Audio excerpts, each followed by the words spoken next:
1933 July 15 Ponnani താലൂക്കിലെ കൂടല്ലൂരിൽ Punnayurkulam P Narayanan നായരുടെയും Ammalu അമ്മയുടെയും 4 ആൺമക്കളിൽ ഇളയ മകനായി ജനിച്ച എം.ഡി.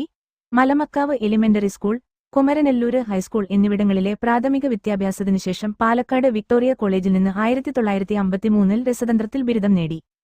അതിനുശേഷം കുറച്ചുകാലം അധ്യാപകനായി ജോലി നോക്കിയിരുന്ന കാലത്ത് 1954 നടന്ന ലോക ചെറുകഥാ മത്സരത്തിൽ വളർത്തുമൃഗങ്ങൾ എന്ന കഥ ഒന്നാമതെത്തിയതോടെയാണ് എം.ഇ.ടി. ശ്രദ്ധിക്കപ്പെട്ടു തുടങ്ങിയത്. 1956 മാതൃഭൂമിയിൽ സബ് എഡിറ്ററായി ഔദ്യോഗിക സേവനത്തിനു തുടക്കമിട്ട എം.ഇ.ടി. 1968 മാതൃഭൂമി ആഴ്ചപ്പതിപ്പിന്റെ പത്രാധിപരാവുകയും 1981 ആ സ്ഥാനം രാജിവെക്കുകയും ചെയ്തു.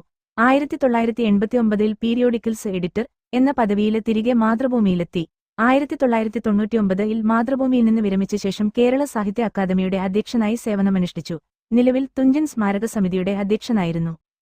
നോവൽ, ചെറുകഥ, തിരക്കഥ, നാടകം, ബാലസാഹിത്യം, യാത്രാവിവരണം, ലേഖനം എന്നിങ്ങനെ എഴുത്തിന്റെ സമസ്ത രൂപങ്ങളിലും മുദ്ര പതിപ്പിച്ച എം.ഇ.ടി. പത്രാധിപര് എന്ന നിലയിലും അതുല്യനാണ്. ക്ലാസിക്കുകളിലൊന്നായി എണ്ണപ്പെടുന്ന നിർമാല്യം ഉൾപ്പെടെ 6 സിനിമകളും 2 ഡോക്യുമെന്ററികളും സംവിധാനം ചെയ്തിട്ടുണ്ട്. 2005 രാജ്യം എം.ഡി.യെ പത്മഭൂഷൺ നൽകി ആദരിച്ചു. സാഹിത്യരംഗത്ത് ഭാരതത്തിൽ നൽകപ്പെടുന്ന ഏറ്റവും ഉയർന്ന പുരസ്കാരമായ ജ്ഞാനപീഠം 1995 ലഭിച്ചു. കേന്ദ്ര സാഹിത്യ academy award, Kerala Sahitya academy award, Vayalar award, Mathrubhumi പുരസ്കാരം, ഓടക്കുഴല് അവാർഡ്, മുട്ടത്തുവർക്കി അവാർഡ്, പത്മരാജൻ പുരസ്കാരം എന്നീ പ്രധാന ബഹുമതികൾ അദ്ദേഹത്തിന് ലഭിച്ചു.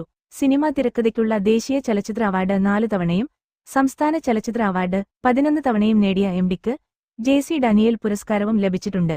മികച്ച സംവിധായകനുള്ള സംസ്ഥാന ചലച്ചിത്ര പുരസ്കാരം 3 തവണ ലഭിച്ചു. 2024 ഡിസംബർ 25 ഈ ബഹുമുഖ പ്രതിഭ അന്തരിച്ചു.